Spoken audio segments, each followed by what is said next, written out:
Which of the Gili Islands was our favorite? We are Cindy and Eddie, and this is Squeeze the Day.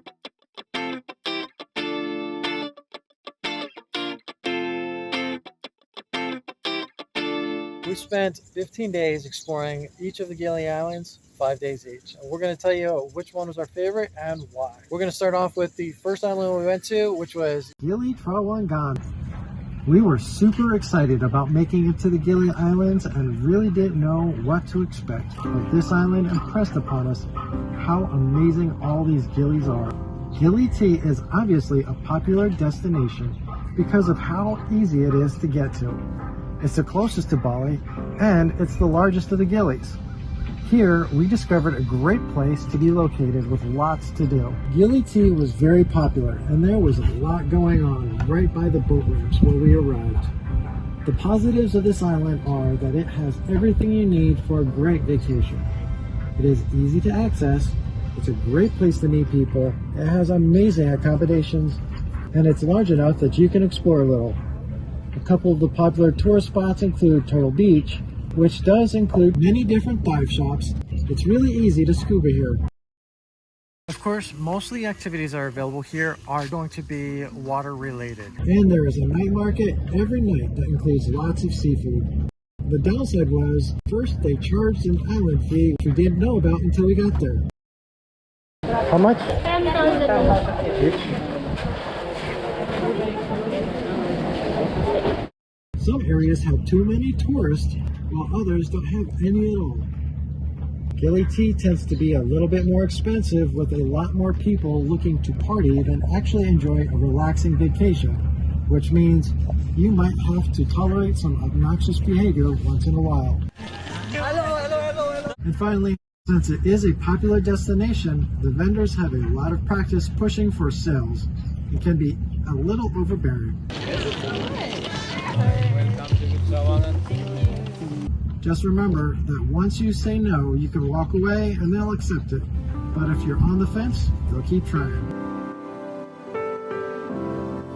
Now let's talk about Gili Meno. I do love this little waiting area. For starters, we had already gone to Gili tea and had high hopes for it before we even arrived. Little lunch spots. Can sit on these little covered areas or right there on the beach. That might have swayed our initial reaction, but we took the time to think about this before we made any videos so we could be unbiased in our decision. Gili Meno is the smallest of the gillies, so we also take that into consideration for this video. But there are some things that can't be ignored. For a cheap donation, you can help save the turtles. What is so great about this island is how quiet and relaxing it is. Because it was the least touristy of the gillies, we were able to get our hands on some delicious local dishes. Just walk through the center of the island to find some hidden gems. It's really easy to walk around the perimeter of the island in a short amount of time, enjoying the same amazing views all the other islands have without the crowds. There is a lake which might need a little help, but is something you don't usually get to see on an island. Finally, the prices here on Gili Meno were the best of all the gillies, so you can do things for a little less money. We really did like walking around Gili Meno. The downsides were that because it was the least popular, that means it also has the least amount of things to do. Even though scuba and snorkeling trips were cheaper, it was harder to find someone reliable to take you. It was also difficult to find a cheap place to stay that was actually nice. A couple of the more expensive hotels were really great, but cost more than you'd expect. Unfortunately, the lake wasn't the cleanest, so there were mosquitoes on the island.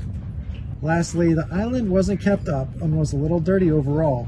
The lack of tourism really makes it difficult to have the money needed to take care of things like streets and lights.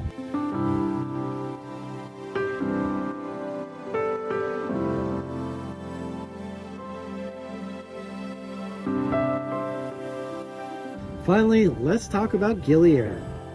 This was our final island here in the Gillies. Even though Gili Air wasn't as popular as Gili tea, it was still a pretty popular island with a lot of accommodation. It was also less of a party island and more of a vacation island than Gili tea was, with more families and kids.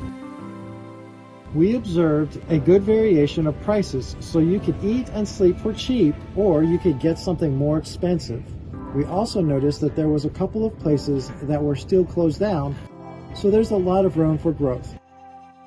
The sunsets and sunrises were a little different than what we saw on the other Gili Islands. For example, the sunsets didn't get such a close view up of Bali as Gili T did. However, the sunrises over Nusa Lombok was pretty fantastic. You can see that in the video we had available for that island.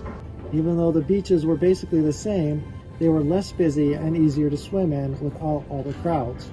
The friendliness of the locals was amazing. Everyone was happy and relaxed. The island wasn't too big or too small and very flat, so it was easy to walk around. The downside was, because it is the most difficult to get to, it's harder to get some things on the island you might need, like equipment or gear if you lose or break something. It also means there are still a lot of places that are not open, so even with the good variety of accommodations, there aren't a lot of accommodations. We also experienced a power outage while we were there, which was weird, but considering they use solar power as part of the source of electricity, this means that during rainy seasons, it might not be as effective and you could lose power like we did. So let us talk about which one was our favorite and why. Our final vote on which one was our favorite is Gili Air. What it really comes down to is how peaceful we felt there. Even though it was a little bit more difficult to get replacement gear, it was still available, so it wasn't something we were really worried about. We found great accommodations for an unbeatable price and really felt like we were on vacation even while we were working to make good videos for you. There were plenty of places to get delicious food for great prices, but we could also stop and get something nicer for a little bit more money. And you could choose between a place that was cheap but nice, or more expensive and really nice, which fits into our budgeting nicely. The island overall was quieter and everyone was really friendly.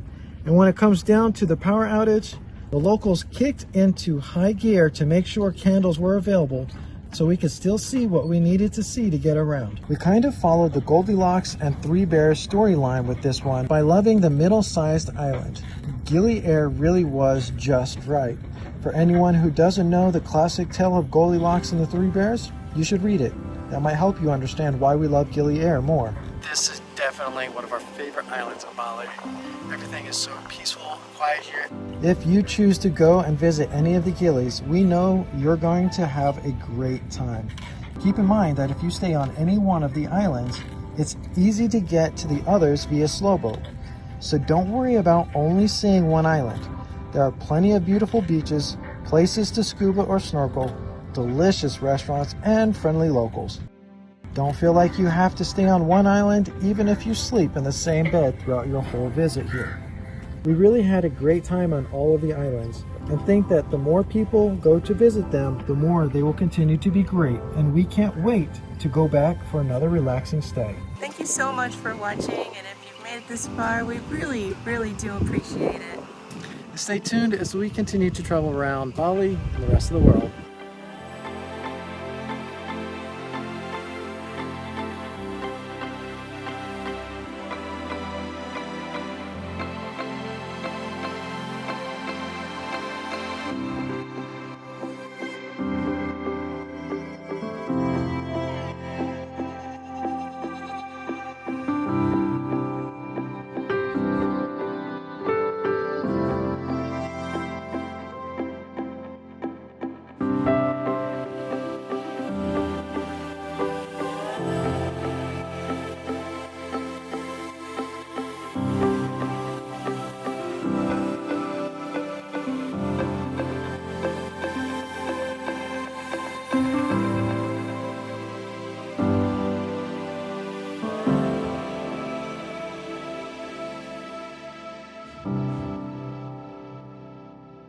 If you like this video, make sure you hit that like button.